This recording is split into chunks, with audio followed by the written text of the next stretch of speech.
Conforme a lo establecido por el artículo 75 de la Ley 26.522 de Servicios de Comunicación Audiovisual, transmiten LRA Radio Nacional y LS82, Canal 7, la televisión pública, junto a todas las emisoras que integran la cadena nacional de radio y televisión de todo el país y el servicio internacional RAE, Radiodifusión Argentina al Exterior. Habla para todo el país la señora presidenta de los 40 millones de argentinos, la doctora Cristina Fernández de Kirchner. Bueno, muy buenas tardes a todos y a todas. Este es un lugar y una posición un tanto inusual para comunicarme con ustedes, pero bueno, contingencias de la salud y prescripciones médicas me obligan a hacerlo de esta manera. Quiero compartir con ustedes algunas reflexiones en el día de la fecha, especialmente desde los comienzos de nuestro gobierno, de nuestros gobiernos diría, año 2003. El 25 de mayo del año 2003, el presidente Néstor Kirchner, cuando asumía ante la Asamblea Legislativa, habló de algo nuevo en la Argentina, que era necesario cambiar y que ese cambio era el nombre del futuro. Dijo que lo hacíamos además por voluntad popular, por comprensión histórica y por voluntad política, por decisión política. Y creo que una de las características precisamente de aquellos tiempos fue abordar el tema de la impunidad en la Argentina como uno de los estigmas que arrastrábamos desde inicios de la democracia allá por 1983. Combatir la impunidad se convirtió en uno de los pilares fundamentales de nuestro gobierno. Y precisamente en esa Argentina que le tocó recibir a Néstor Kirchner, había dos hitos de la impunidad en la República Argentina. El terrorismo de Estado, que lo representaban miles y miles de argentinos detenidos, desaparecidos, torturados, encarcelados o exiliados, y cuyos responsables, los responsables del terrorismo de Estado, no habían sido ni juzgados ni condenados y estaban en libertad. El otro hito de esa impunidad, sin duda lugar a dudas, lo constituían dos atentados del terrorismo internacional. Fíjense, terrorismo de Estado y terrorismo internacional. Y era la voladura de la Embajada de Israel en el año 1992, que cobró la vida de 29 argentinos, de 29 personas y un sinfín de heridos. Y más tarde, el 18 de julio de 1994, el atentado en la Mutual de origen israelí AMIA, que cobró la vida de 85 víctimas. Estos eran los hitos. Ahora bien, el compromiso de nuestros gobiernos precisamente fue combatir esa impunidad, porque para nosotros era imposible hablar de democracia en un país donde quienes habían violado los más sagrados derechos, que son los derechos humanos de las personas, los derechos a la vida, fundamentalmente, pudieran convivir con nosotros en la calle o quedar libres o quedar impunes. Así, en conjunto con el Poder Judicial, con el Poder Legislativo y con el Poder Ejecutivo, pudieron derogarse las leyes de obediencia debida, punto final, los indultos, y comenzar precisamente los juicios por lesa humanidad que nos convirtieron realmente a los argentinos y a la República Argentina como un modelo a imitar en materia de derechos humanos en todo el mundo. Hoy, desde aquel 25 de mayo del 2003, donde había una impunidad total, hemos ya celebrado más de 16 juicios de lesa humanidad. Algunas son megacausas, algunas ya terminadas, otras en trámites. Hay al mes de diciembre 558 condenados, más de 900 procesados y más de 1000 y pico de detenidos. Sin embargo, de los otros dos atentados del terrorismo internacional, la voladura de la Embajada de Israel y la voladura de la AMIA, no hay ni un solo condenado y ni siquiera un solo detenido. En el caso de la voladura de la Embajada de Israel, la competencia originaria, excluyente y exclusiva para investigar y para llevar a cabo adelante la investigación, el juzgamiento y la condena es porque así lo establece la Constitución Nacional, la Corte Suprema de Justicia de la Nación. Como ustedes saben, yo integré desde el año 1996 hasta el año 2001 la Comisión Bicameral de Seguimiento de ambos atentados, Embajada y AMIA. También se comenzó un juicio que terminó en un juicio oral, un juicio en el cual yo fui muy crítica siendo miembro de esa comisión. El tercer informe de esa comisión lo firmé en absoluta soledad, diciendo que en realidad se había fabricado un juicio, pero no había verdad, no había interés en identificar quiénes eran realmente los autores y los móviles fundamentalmente de aquel terrible atentado que cobró 85 vidas. A poco de asumir el presidente Kirchner, el Tribunal Oral Federal, que juzgaba a todos los detenidos que en ese momento eran acusados de haber intervenido en la voladura de la AMIA, quedaron en libertad. El tribunal, en una sentencia, yo diría que es para la lectura de juristas, de abogados, de jueces, de fiscales, demolió todo lo que fue la instrucción por nulidad de las pruebas, bueno, por cosas que si alguien tiene interés puede leer el fallo, que es más que interesante. Este fallo tuvo lugar el 2 de septiembre del año 2004. Y precisamente a raíz de este fallo es que el día 13 de septiembre, es decir, a los muy pocos días, se conforma lo que voy a leer y que es la Unidad Especial de Investigación, voy a leer la parte resolutiva,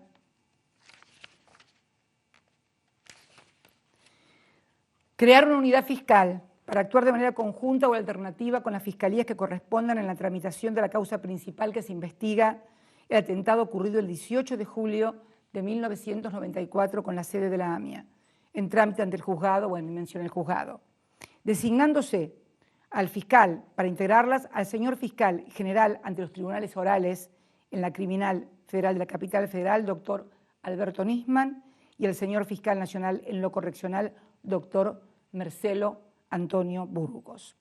Es la resolución número 84 del 13 de septiembre del 2004, firmada por el Procurador General de la Nación, sustituto Eduardo Ezequiel Casal.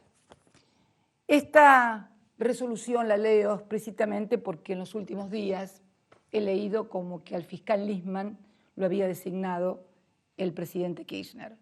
Solamente una ignorancia supina o una manifiesta mala intención puede creer que precisamente luego de la reforma del 94 el presidente de la Nación puede designar a un fiscal en una causa. Fue designado por la Procuración Fiscal de la Nación, ministerio extrapoder que no depende ni del Poder Ejecutivo, ni del Poder Legislativo, ni del Poder Judicial. Es precisamente eso, un ministerio extrapoder. En ese momento, el Procurador General era el doctor Esteban Righi, pero no pudo firmar esto porque tuvo que excusarse, porque en su estudio su familia o su hijo, su mujer, no lo recuerdo muy bien, habían actuado, o él mismo, creo, antes de ser procurador, había actuado como defensor del entonces secretario general de la CIDE, Anzorregui, en la causa AMIA. Por lo tanto, el procurador fiscal de aquel entonces tuvo que excusarse porque había sido defensor del doctor Anzorregui en la misma causa AMIA, que ahora tenían que designar a un fiscal. Creo que a nadie se le ocurrirá decir que por el ejercicio de esta defensa el doctor Anzorregui, el doctor Righi tiene algo que ver con el encubrimiento o con alguna participación en el atentado AMIA. Digo esto para aclarar definitivamente que la designación de Nisman de ninguna manera, en ningún momento, dependió del Poder Ejecutivo, simplemente porque constitucional y legalmente no lo podía hacer. A partir de allí se constituyó la unidad legal a la que se le asignaron ingentes recursos económicos y humanos para que pudiera llevar adelante la investigación. Nosotros, por otra parte, comenzamos intensamente, sobre todo a partir del 2007, a hacer un reclamo permanente en Naciones Unidas una vez que el fiscal de la causa acusó formalmente a ciudadanos iraníes de haber participado precisamente en el atentado a la AMIA. Creo que fue a partir del año 2007, la primera mención la hace el presidente Kirchner y luego, 2007, si bien digo septiembre del 2007, yo no había asumido todavía como presidenta, recién lo hice el 10 de diciembre del 2007. Fue año 2007, año 2008, año 2009, año 2010, año 2011, año 2012, 6 años reclamando en Naciones Unidas con el apoyo de las instituciones de la comunidad judía y también de los familiares de las víctimas, reclamándole a la República Islámica de Irán cooperación judicial para que el juez precisamente pudiera tomarle declaración a los detenidos, a los acusados, y de esta manera la causa saliera del estancamiento que teníamos. Porque bueno es recordar que hoy todavía, este próximo 18 de julio, se van a cumplir 21 años y todavía no hay un solo detenido ni un solo condenado por ninguno de los dos atentados y muy en especial por el de la AMIA. Recuerden cómo hemos trabajado en materia de derechos humanos, tratándose también de terrorismo de Estado. Esto evidencia claramente la voluntad como pilar fundamental de nuestro gobierno de esclarecer, voluntad que en el caso personal mío, más allá de lo institucional, era un involucramiento que tuve desde el primer momento que conformé parte de esa comisión en 1996, primero como senadora, luego como diputada y luego nuevamente como senadora, en donde, bueno, las discusiones internas eran constantes, inclusive con algunos miembros de la comunidad, inclusive con los apoderados de la causa, que luego no pudieron demostrar en el juicio oral ninguna de las hipótesis ni de las acusaciones que habían formulado en papel. Porque como yo siempre digo, los papeles aguantan cualquier cosa. Las pruebas en materia judicial, en materia procesal, son otra cosa.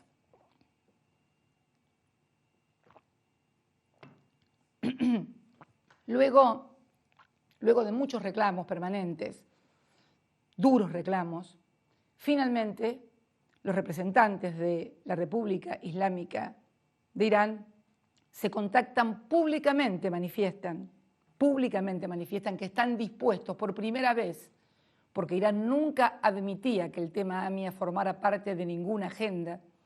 De hecho, recuerdo una reunión del Grupo de los 15 en Caracas, Venezuela, cuando el entonces presidente de Irán solicitó una audiencia con el entonces presidente Kirchner y cuando Kirchner replanteó a través de protocolo que en la agenda debía estar la cuestión AMIA, la reunión no se pudo hacer. Logramos que la República Islámica de Irán aceptara sentarse a discutir un acuerdo, un memorándum de entendimiento para la cooperación judicial. ¿Para lograr qué cosa?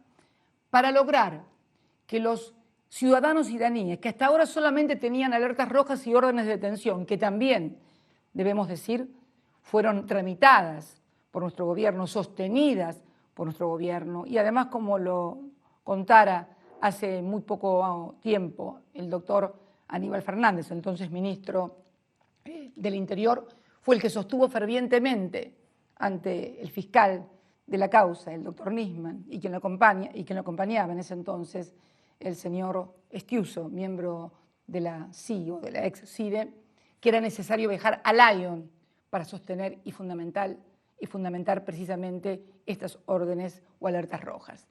Estas órdenes o alertas rojas salen y se mantienen permanentemente.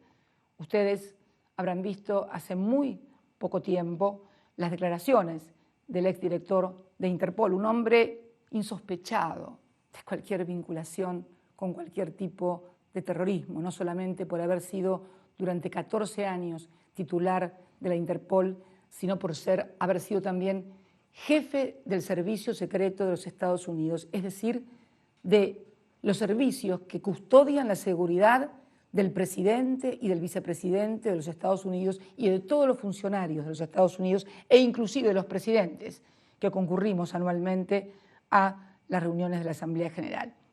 Ronald Noble aclaró y dijo muy firmemente cuál había sido la actitud del gobierno argentino, mantener permanentemente las alertas rojas, aclaración que tal vez no hubiera sido necesaria porque bastaba con leer el reglamento de Interpol y solamente los que pueden pedir alertas rojas son jueces, son órdenes judiciales, por lo tanto, esas alertas rojas únicamente podían ser levantadas por el mismo juez que las había pedido y que las había obtenido. Así todo, y como siempre digo, en la Argentina hay que terminar aclarando lo obvio y lo más simple. Lo cierto es que habíamos obtenido precisamente un principio, un memorándum de entendimiento para que finalmente la causa saliera de la parálisis que estaba también desde el año 2004, porque no se lograba tomar declaración a los acusados. Y no hay posibilidad en nuestro país,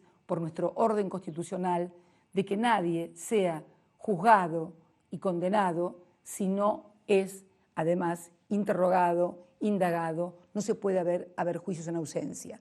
Además, la ley de Irán, de la República Islámica de Irán, prohíbe, al igual que la de la República Federativa del Brasil, que sean extraditados ciudadanos de ese origen, en el caso de Irán, iraníes, o en el caso de Brasil, brasileros, para ser juzgados fuera del país. Deben ser juzgados dentro del país. Habíamos dado un salto cualitativo muy importante y allí fue que se desataron todos los demonios. Quien había solicitado precisamente que necesitaba tomar la declaración a los acusados iraníes, impulsa la declaración de inconstitucionalidad junto a otras entidades también representativas del sector de la comunidad israelita para que se declare inconstitucional un acuerdo celebrado entre Argentina y otro país, facultad exclusiva del Poder Ejecutivo Nacional y ratificado por ley del Congreso Nacional como corresponde en la Constitución. Hay dos actores ineludibles e indispensables para que cualquier acuerdo tenga vigencia. No basta con que la presidenta o el ministro firme un acuerdo. Si el Congreso Nacional lo rechaza, ese acuerdo no tiene ninguna validez. Pero además, cuando se produce precisamente la firma de un convenio y la ratificación del Congreso, el acto se convierte en no judiciable. Esto también es jurisprudencia de la Suprema Corte de Justicia de la Nación, que ha dicho que los tratados internacionales que son dictados y sancionados conforme lo dice la Constitución no son materia judiciable. Sin embargo, se declara la inconstitucionalidad en segunda instancia, porque también debo reconocer que el juez que lleva la causa, el doctor Canicova Corral, declaró que no era inconstitucional y esta decisión fue apelada por el entonces fiscal Nisman y la Cámara de Alzada confirmó la inconstitucionalidad que está vuelta a apelar, pero virtualmente el memorándum que hubiera permitido iniciar el procedimiento de receptar la declaración en Teherán de los imputados está paralizado. Podríamos también afirmar que durante todo ese transcurso de los gobiernos 2004 se abrieron todos, absolutamente todos, los archivos de todos los organismos de inteligencia y desclasificado toda la información respecto de la AMIA. También relevamos a todos los agentes de inteligencia de su obligación de guardar secreto para que pudieran ir a declarar a tribunales, en fin. Creo que nadie, absolutamente nadie, puede dudar con honestidad intelectual de todo lo que pusimos y todo lo que hicimos para que esta causa fuera adelante. El mismo empeño, la misma convicción que pusimos también contra el terrorismo de Estado, porque estamos convencidos que una sociedad no puede vivir sitiada por el miedo y mucho menos por la extorsión. Pero fue aquí, precisamente a partir del año 2013, donde comenzamos a observar que desde ciertos organismos, más concretamente de la CIDE, integrantes de esos servicios de información comenzaron prácticamente a bombardear este acuerdo. Y es allí también, porque hay que señalarlo, cuando se intensifica con una intensidad, si se me permite, estoy haciendo redundancia, pero en la serie de denuncias contra esta presidenta de lo más insólitas. Hasta ese momento habíamos tenido denuncias que siempre versaban sobre la declaración patrimonial pública presentada por nosotros mismos.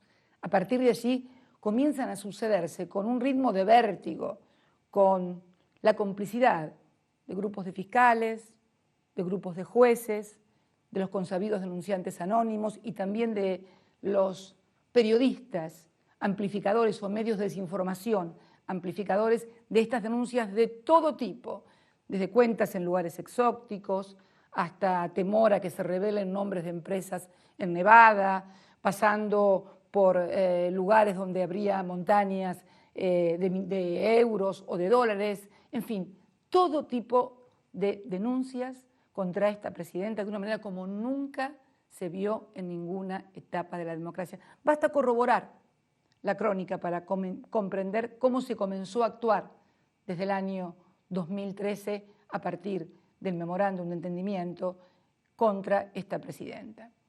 Y la verdad que esto se comenzó a hacer desde algunas oficinas desde el propio Estado Nacional. Y esto toma un cariz muy evidente, que es precisamente el que me lleva a adoptar la decisión de que cuando se produce la renuncia de las autoridades de la ex-CIDE y asumen las nuevas autoridades, tomar decisiones.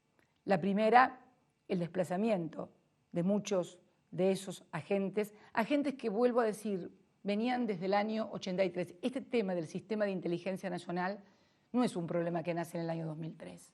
Es una deuda pendiente de la democracia desde el año 1983. Y las personas que hacían estas cosas estaban precisamente desde el advenimiento, inclusive de la democracia, ya formaban parte de esta institución. Las personas que fueron a ocupar el cargo de director y de subdirector o secretario o subsecretario de esta secretaría no solamente fueron con la precisa instrucción de desplazamiento de estas personas, sino con otra mucho más importante, que es la que yo quiero comunicar hoy también a todos los argentinos, y que es comenzar a trabajar sobre un proyecto de reforma del sistema de inteligencia argentino para transparentar definitivamente un sistema que evidentemente no ha sido de inteligencia, que evidentemente no ha servido a los intereses nacionales. Por eso les pedí la elaboración de un proyecto de ley que me acaban de entregar. Yo este proyecto lo he remitido a la Secretaría Legal y Técnica para que termine de encuadrar legalmente esta nueva norma, pero me gustaría compartir con ustedes algunos de los principios rectores de este nuevo sistema de inteligencia que va a ser remitido, porque esto obviamente es una modificación de ley, exige la intervención del Congreso Nacional, va a ser remitido antes de mi viaje a China este fin de semana y también va a ser firmado el decreto convocando a sesiones extraordinarias a partir del 1 de febrero para el tratamiento de este tema. El proyecto, entre otras cosas, presenta en primer término la disolución de la Secretaría de Inteligencia, más conocida por todos como CIDE, porque en realidad todo el mundo siempre, pese a que se le había cambiado el nombre de Secretaría de Inteligencia de Estado, así siempre la siguió llamando CIDE. Es que el cambio de nombre no modifica nada, sino se modifican las prácticas. Y vuelvo a reiterar, esto es una deuda que tenía la democracia de todos los que hemos sido gobierno desde el año 1983. Tal vez me toca a mí reformar, como tantas otras cosas hemos hecho, y creo que también es necesario que la justicia, que ha rechazado parte de las reformas que hemos efectuado, comience también a repensarse, porque hemos visto fundamentalmente en estos días una suerte de calecita permanente entre fiscales, jueces, periodistas, medios de comunicación, servicios de inteligencia que intervienen en expedientes judiciales o que manejan fiscales, o que manejan jueces, que evidentemente han quedado al descubierto en estos momentos y que es necesario cortar de cuajo. Por eso he tomado la resolución de que se disuelva esta Secretaría y se cree la Agencia Federal de Inteligencia, cuya conducción estará a cargo de un director general y de un subdirector, que requerirán para ocupar el cargo acuerdo del Senado. Se mantiene en el ámbito del Poder Ejecutivo, son designados por el Poder Ejecutivo, pero requieren acuerdo del Senado para poder funcionar como tales. También quiero leer que en esta nueva ley, en nuestro nuevo sistema de inteligencia, se cambian y se establecen principios rectores o paradigmas totalmente diferentes a los vigentes en materia de sistema de inteligencia nacional, porque establece que la presente ley tiene por finalidad establecer el marco jurídico en el que desarrollan sus actividades los organismos de inteligencia conforme la Constitución Nacional, los tratados de derechos humanos suscriptos y los que se suscriban con posterioridad a la sanción de la presente ley y a toda otra norma que establezca derechos y garantías. También establece que la inteligencia nacional consiste en la obtención, reunión, sistematización y análisis de la información específica referida a hechos, riesgos y conflictos que afecten la seguridad de la nación y sus habitantes, y tipifica específicamente de qué estamos hablando. Para la prevención de amenazas internacionales provenientes del terrorismo, narcotráfico, tráfico de armas, trata de personas, ciberdelitos y delitos contra el orden económico y financiero, como así también toda otra forma de criminalidad organizada en forma internacional. Estamos fijando un ámbito concreto, casi de defensa frente a ataques externos o frente a flagelos de la complejidad por su globalización de la trata de personas, del narcotráfico, del ciberdelito, de los delitos económicos. Las actividades de inteligencia interna solo quedarán limitadas a la investigación en materia de delitos federales complejos, inteligencia criminal o atentados contra el orden institucional o constitucional que prevé el artículo 36 de la Constitución Nacional. Esto es una reforma muy importante que introdujimos en el año 1994, cuando se estableció que se deben considerar traidores a la patria todos aquellos que atenten contra el orden constitucional, contra las autoridades legal y constitucionalmente constituidas mediante el voto popular. En síntesis, contra la democracia. También se establece claramente que la Agencia Federal de Inteligencia será el órgano superior que estará a cargo de estas tareas, en la persona de su director y de su director general y también su subdirector. Y se establece también la transferencia a la Procuración del Ministerio Fiscal, o sea, la Procuración Nacional, Ministerio Público Fiscal, de lo que es el sistema de observaciones judiciales, conocido normalmente con el nombre de OJ, algo desconocido tal vez para el ciudadano común, pero que es el sistema de escuchas que ordenan los jueces y que hoy están en el ámbito del Poder Ejecutivo. Hemos decidido transferir la totalidad de lo que es el sistema judicial de escucha, o sea, cuando se escuchan los teléfonos, cuando se pinchan los teléfonos por órdenes judiciales, precisamente al Ministerio Público Fiscal. ¿Por qué al Ministerio Público Fiscal? Por una razón muy sencilla, por lo que decía al principio, es el único ministerio extrapoder.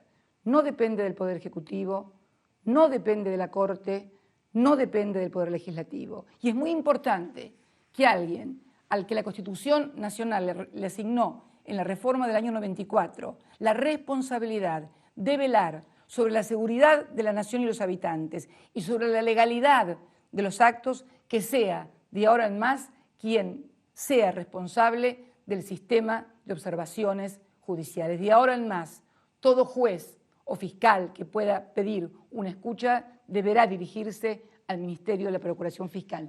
También quiero decirles que he pedido que este proyecto establezca un plazo no prorrogable de 90 días para entrar en vigencia.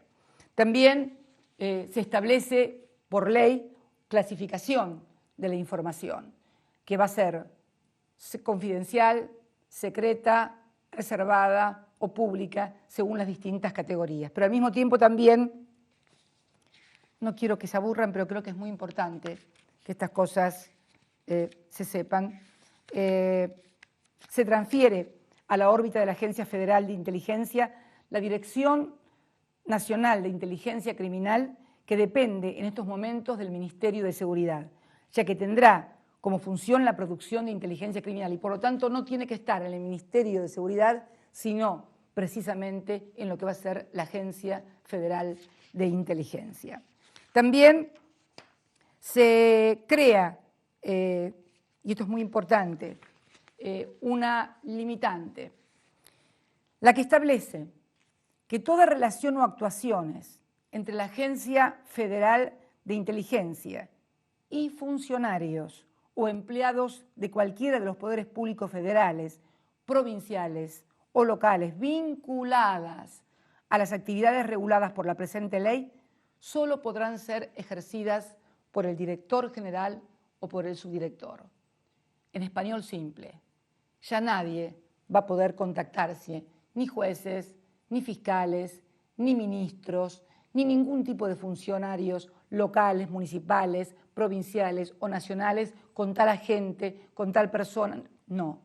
La única vía que tienen los funcionarios para conectarse con la Agencia Federal de Inteligencia va a ser precisamente la institucional en la persona de su director general y su subdirector que, reitero, requerirán acuerdo del Senado.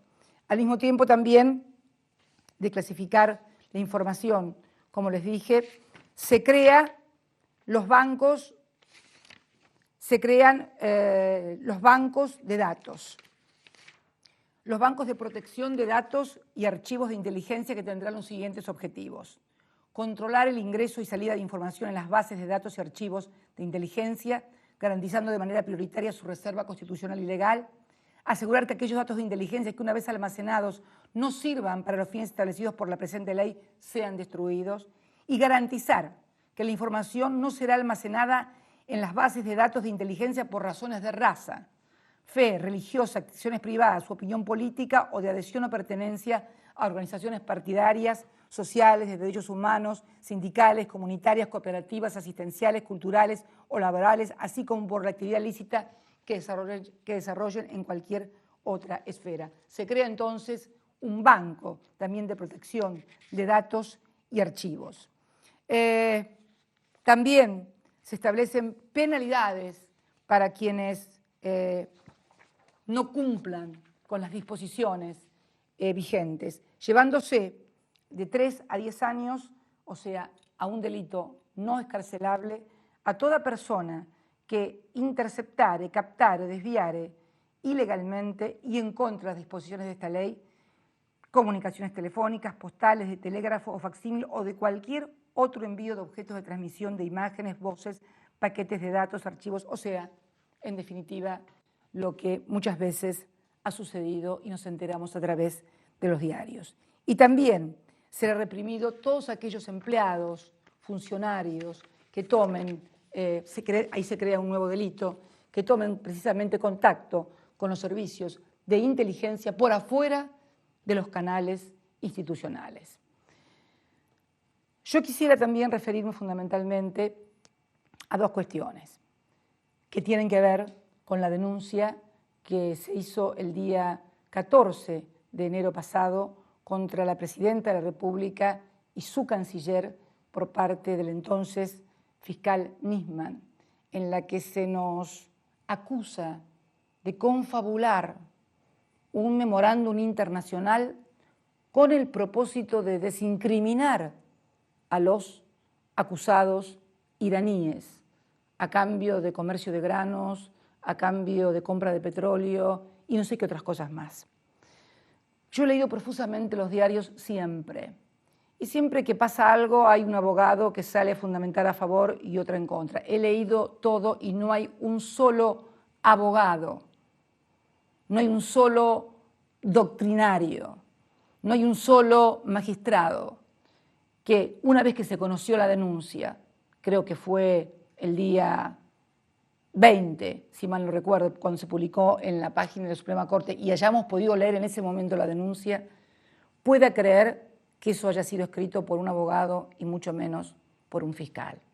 Realmente no solamente es descabellado desde lo político pensar que nuestro gobierno, que ha sido fundamental en todo lo que ha sido la lucha contra el terrorismo de Estado e internacional, en todos los foros internacionales, en la causa AMIA, pueda siquiera ser sospechado de una maniobra semejante, más aún cuando los argumentos son absurdos. Hoy leía que un prestigioso procesalista y penalista, el doctor Julio Mayer, decía que es tan absurda la denuncia que aún cuando hubieran tenido lugar las conductas o los hechos que allí se describen, tampoco habría delito. Es que no puede caber en la cabeza de nadie que alguien pueda delinquir firmando un tratado internacional aprobado por el Congreso.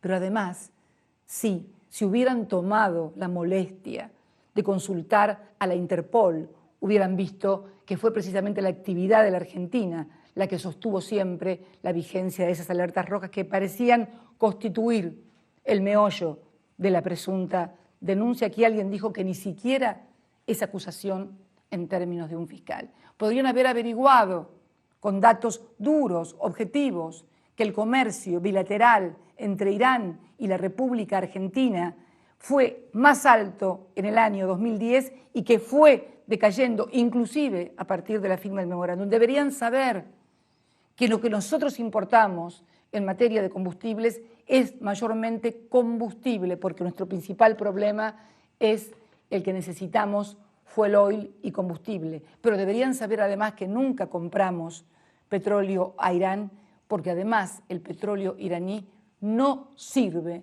por las componentes que tiene para ser precisamente tratado en la República Argentina, que el principal problema que tiene, entre otros, no es solamente la producción de crudo, porque estamos exportando crudo, sino la capacidad de refinación, porque lo que se importa precisamente es petróleo refinado, jamás crudo. Son datos que están a la mano de cualquiera, son datos públicos. Hubiera bastado ver eso para no incurrir en los groseros errores, más aún también en el caso de haber mencionado como agentes de inteligencia vinculados directamente a esta presidenta, personas que habían sido denunciadas por los propios agentes de inteligencia que proveían de información al fiscal Nisman como falsos agentes por tráfico de influencias y habían sido denunciados penalmente. Realmente esto recién lo conocimos el día que se conoció la denuncia, no se conoció el día 14 y probablemente tal cual lo afirmé en una de las cartas, una de las dos cartas que dirigí a la comunidad, tampoco el fiscal Nisman haya podido enterarse. A propósito de esas dos cartas, y si se me permite la digresión, se intentó decir que en la segunda había cambiado de opinión respecto de la muerte del fiscal Nisman, porque decía que en la primera había afirmado que era un suicidio y en la segunda que no. Una lectura detenida, rápida, de la misma, rápido detenida, ve claramente que en la primera carta, en el segundo párrafo, cuando hablo en el primer párrafo en términos generales de la muerte y del suicidio, y cuando me refiero concretamente al caso del fiscal Nisman, en el segundo párrafo pongo suicidio entre signos de interrogación. Este párrafo en la transcripción que algunos diarios del monopolio, el monopolio concretamente hizo, omitió el párrafo donde yo pongo ya en la primera carta suicidio entre signos de interrogación. También debo decir y manifestarme de acuerdo a lo que fue el lamentable hecho de la muerte del fiscal Nisman y también de todo lo que aconteció después. Yo me enteré de que algo estaba sucediendo, no de la muerte del fiscal Nisman, el lunes a la madrugada, exactamente a las 0:30 horas, cuando se comunica conmigo la ministra de Seguridad, María Cecilia Rodríguez, y me dice: perdone, presidenta, que la moleste a estas horas, pero tengo que informarle que ha sucedido un incidente, así fueron sus palabras, si mal no recuerdo, un incidente en el departamento o en la casa del fiscal Nisman. ¿Cómo un incidente? ¿Qué incidente? Bueno, está la madre, está el juez, están esperando que llegue la fiscal o el fiscal, me dijo, y hay en el baño un charco de sangre que sale, en el baño sale por abajo de la puerta, me dice, ella no me dice charco de sangre, me dice sale sangre por abajo de la puerta y se ve un dedo. Yo primero pensé que era un chiste de madrugada. Digo, María Cecilia, ¿me estás tomando el pelo o me estás hablando en serio? No, doctora, le estoy diciendo la verdad. No sabemos, pero ¿quién está del otro lado? No sabemos, porque el juez no quiere entrar hasta que no llegue la fiscal. ¿Pero cómo no van a entrar? Si está el juez puede entrar, ¿cómo no va a entrar el juez? Puede haber una persona que se haya hecho daño, que entren. No, el juez no quiere entrar hasta que no llegue la fiscal. Recién me confirman aproximadamente, yo no quiero mentir la hora, pero 2:30, 3 de la mañana, que era el cuerpo del fiscal Nisman que estaba en un charco de sangre. A esa hora se enteró la presidenta de la República de este desgraciado suceso. Más tarde comenzaron a aparecer nuevos datos. Los datos eran que la pistola que había producido la muerte del fiscal Nisman pertenecía a un empleado de su propia fiscalía, experto en informática, que tenía una íntima relación con el fiscal, que fue la última persona que lo vio con vida, que estuvo con él, que habló con él. Esta última persona que lo vio con vida, que habló con él, que además era de su íntima confianza, de su íntima amistad y que concurría, según hemos podido saber asiduamente, a su departamento, fue el que le da su arma, su propia arma 22, que está registrada como tal en el RENAL, que es donde está el registro de armas. Esta persona, además, es, podemos decir, un feroz opositor al gobierno. Todo el mundo tiene derecho a ser opositor al gobierno, pero pudimos advertir por su Twitter las groserías y los insultos. Groserías e insultos que no voy a reproducir porque es impropio de una presidenta, pero esos insultos, esos agravios, casi con un contenido machista, están dirigidos precisamente a la persona de la presidenta de la República. Tenemos entonces una persona de la íntima confianza del fiscal, que es la que le provee el arma, que es la última persona que lo ve. La primera que entra al departamento es su madre, porque al fiscal lo encuentran muerto en su propia casa, y la que lo encuentra muerto y lo ve por primera vez, después pudimos enterarnos, es su propia madre y no sé qué otras personas antes que llegaran las autoridades judiciales. Y también pudimos enterarnos que esta persona, el señor Diego Ángel Lago Marcino, no solamente es un feroz opositor, que tiene todo el derecho de hacerlo, sino que además es el hermano de un importante ejecutivo del estudio Sáenz Valiente, socio del grupo Clarín. Todos recordarán aquellos cuadros que presentara Martínez Batela, donde las sociedades compartidas entre Clarín y los Sáenz Valientes. Es el gerente de informática del grupo Clarín. La pregunta que me hago es la siguiente: ¿por qué estos datos no salieron a la luz? Estos datos pueden observarse en Internet al ingresar en la página de dicho estudio. Ningún periodista de investigación, absolutamente nadie mencionó esto. Y la pregunta que me hago es la siguiente: si en lugar de que el arma perteneciera al señor Lago Marcino, íntimo amigo del fiscal y miembro de la fiscalía que investiga AMIA, y además un opositor a este gobierno, y hermano de un importante ejecutivo de las empresas vinculadas al Grupo Clarín, hubiera sido un fervoroso militante del Frente para la Victoria, y además de eso hubiera tenido un hermano con un importantísimo cargo en el Poder Ejecutivo Nacional, ¿qué se estaría diciendo?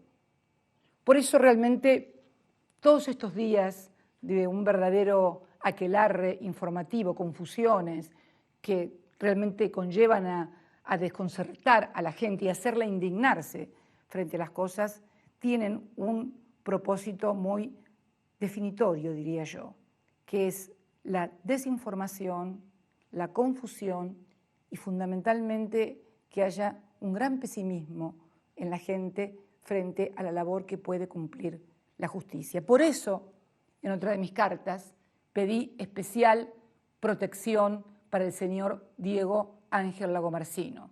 Uno leía los diarios y los diarios decían que estaba en un hotel con más de 15 custodios que se turnaban rotativamente. Todos ustedes lo deben haber leído o escuchado hasta el cansancio en un cable de noticias. El otro día nos enteramos que el señor no tenía custodia cuando la fiscal no lo podía ubicar y se ordenó su no salida del país. A propósito de la salida del país, también tenemos información a través de la Oficina de Migraciones y del Ministerio del Interior en la parte de pasaportes, que el señor Diego Ángel Lagomarsino comenzó a tramitar su pasaporte el día 14 del corriente mes, o sea, el 14 de enero, día en que el fiscal Nisman presentó su denuncia. Por supuesto, ese pasaporte, dado los hechos que son de público notorio, fue retenido y no le fue entregado al señor Diego Ángel Lagomarsino. Seguramente la fiscal o la jueza de la causa requerirán información al Ministerio del Interior, que es el que maneja todo el tema de los pasaportes. Podríamos también agregar al respecto que en realidad no hay que pensar que no es posible investigar y saber qué es lo que pasó. ¿Por qué digo? Porque también en el año 2010 tuvimos un asesinato terrible, el del militante del Partido Obrero Mariano Ferreira. Todavía recuerdo las palabras de mi hijo diciendo que la bala que rozó o que mató a Mariano Ferreira rozó también la cara, el corazón de Néstor Kirchner, el presidente. Y me acuerdo que teníamos muchos menos elementos en ese momento. Había sido una escaramuza entre dirigentes o militantes de un sector, de un sindicato y el Partido Obrero, y teníamos un muerto, un asesinado. Y recuerdo que cuando la familia vino a verme, a mí, su padre, su madre que lloraba, su hermana, su hermano, Pablo Ferreira, me preguntaron si se iba a proteger a alguien, concretamente si se iba a proteger a quien era entonces secretario general del gremio de ese sindicato. Eso me preguntó Pablo Ferreira y yo le dije mirándole la cara que no estaba casada con nadie, que la única persona con la que yo estaba casada ya no estaba más. Esto sucedió a los pocos días de lo de Néstor y que además no pensaba casarme con nadie. La excelente labor llevada a cabo por la jueza Vilma López y la fiscal Cristina Camaño, a quien también desde el gobierno acompañamos todos los elementos que habían llegado a nosotros, porque esto pudo esclarecerse a partir de una persona que había participado en los hechos y testimonió bajo protección. Se acordarán inclusive que hubo varias discusiones y que hasta un perito en balística resultó procesado porque intentó desviar la investigación y decir que la bala en realidad que había matado a Mariano Ferreira era una bala que había venido rebotada, no me acuerdo cómo era. Pero lo cierto es que es posible, cuando se pone la justicia a investigar en serio, encontrar a los responsables y encontrar a los culpables. Yo creo sinceramente que esa denuncia, sin ningún fundamento, sin ningún asidero, y la muerte del fiscal Nisman están directamente vinculadas con antecedente del memorándum de entendimiento y con la impunidad del atentado de la AMIA, porque parece ser que en realidad nadie quisiera que se investigara a fondo o se tomara declaración a alguien. Es como un constante investigar, un constante decir, un constante acusar, pero no lograr los instrumentos ni provocar las conductas y los comportamientos que nos permitan arribar a la verdad y obviamente al enjuiciamiento, a la condena y al castigo a quienes fueron responsables del peor atentado terrorista que tuvo la Argentina y que costó, reitero, la vida de 85 personas. Por eso no se entiende, o tal vez se entiende. Se entiende porque me tocó participar a mí durante toda la comisión y vi cómo se plantaban pruebas, cómo se creaban pistas que eran falsas, cómo cosas que luego no pudieron demostrarse en el juicio oral, y todo volvió a foja cero. Hace 21 años del atentado. Y hoy alguien pretendió, con una denuncia sin fundamentos, que nosotros queríamos desviar la investigación y ocultar a los iraníes por la venta de granos. ¿Qué granos? Si los únicos que le venden granos a los iraníes son Aceitera General Dehesa, Cargill, Bunge Born, Nidera, Noble, inclusive Molinos Libres, que también vende arroz, proveniente tal vez de alguna empresa del mismo grupo, pese a las desmentidas, porque hacen también triangulación.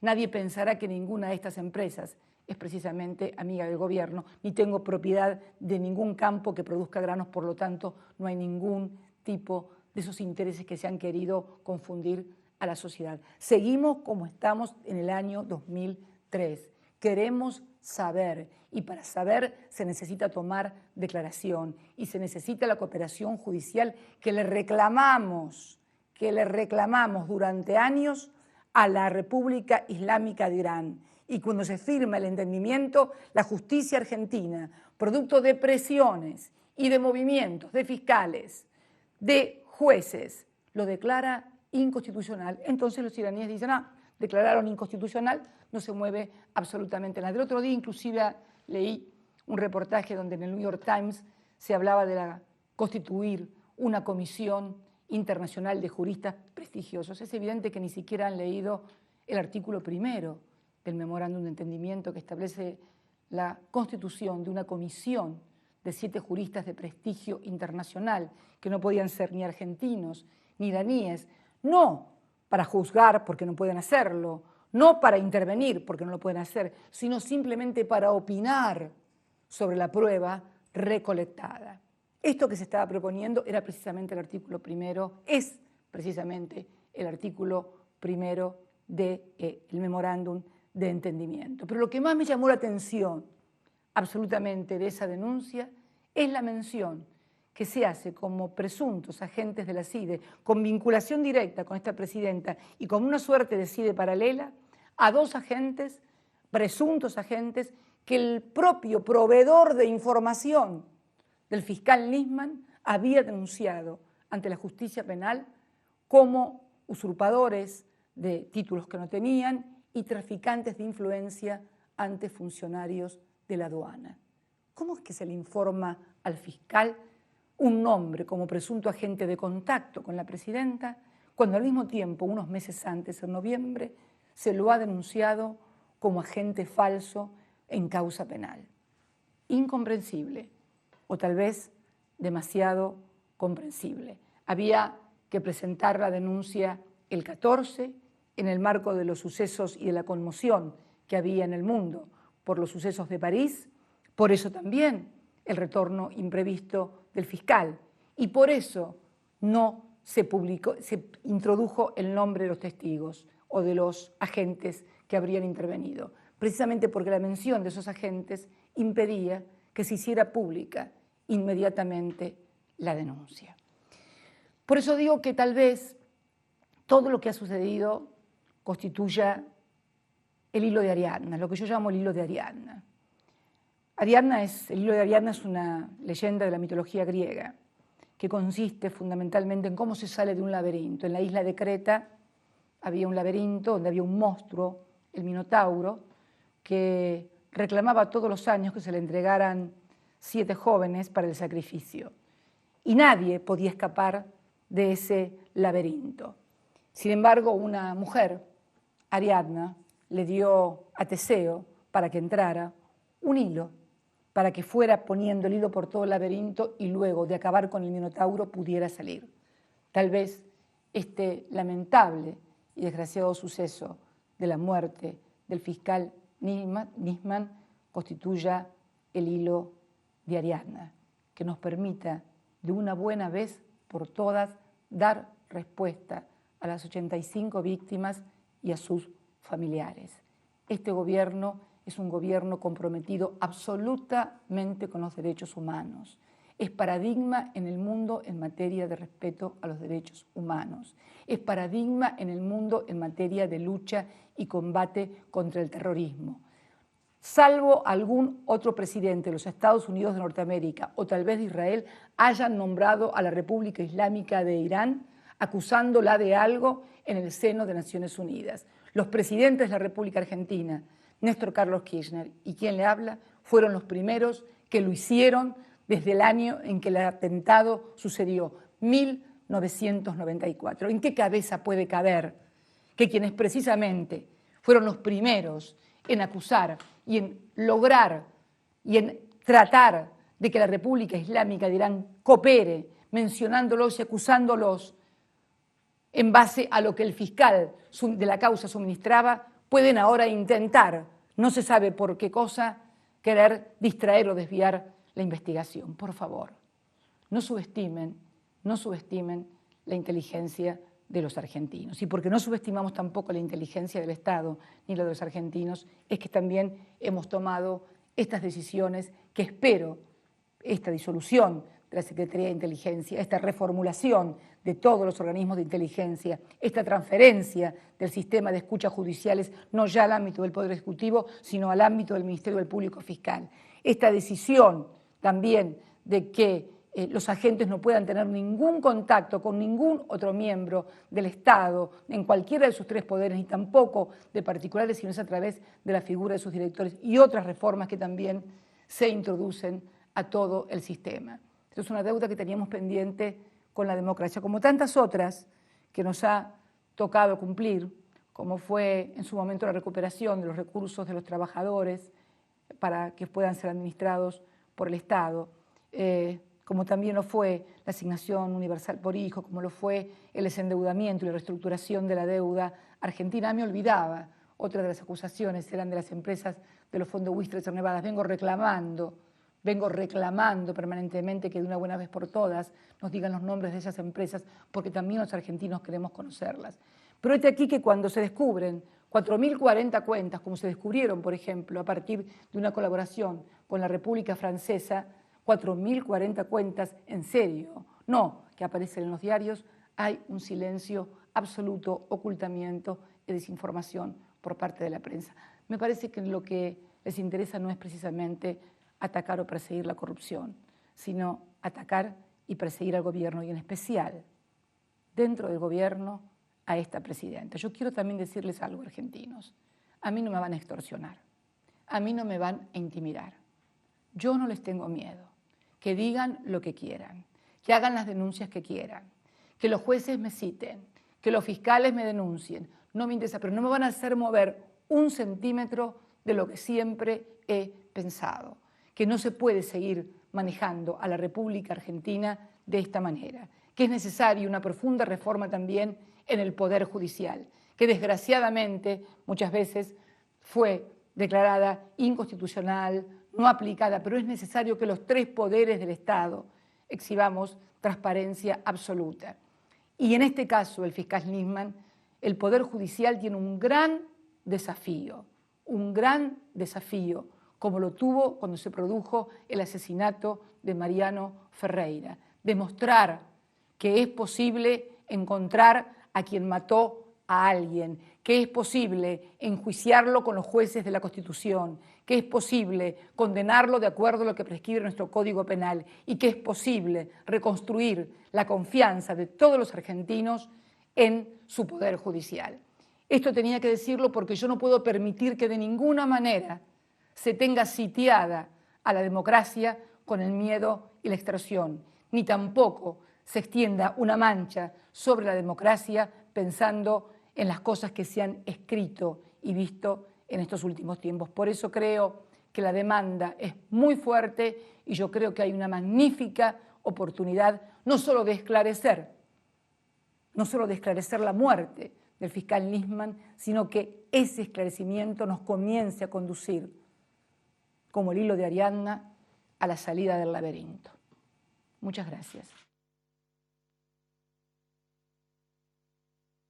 Conforme a lo establecido por el artículo 75 de la Ley 26.522 de Servicios de Comunicación Audiovisual, transmitieron hasta aquí LRA Radio Nacional y el S82 Canal 7, la televisión pública, junto a todas las emisoras que integran la cadena nacional de radio y televisión de todo el país y el servicio internacional RAE, Radiodifusión Argentina al Exterior.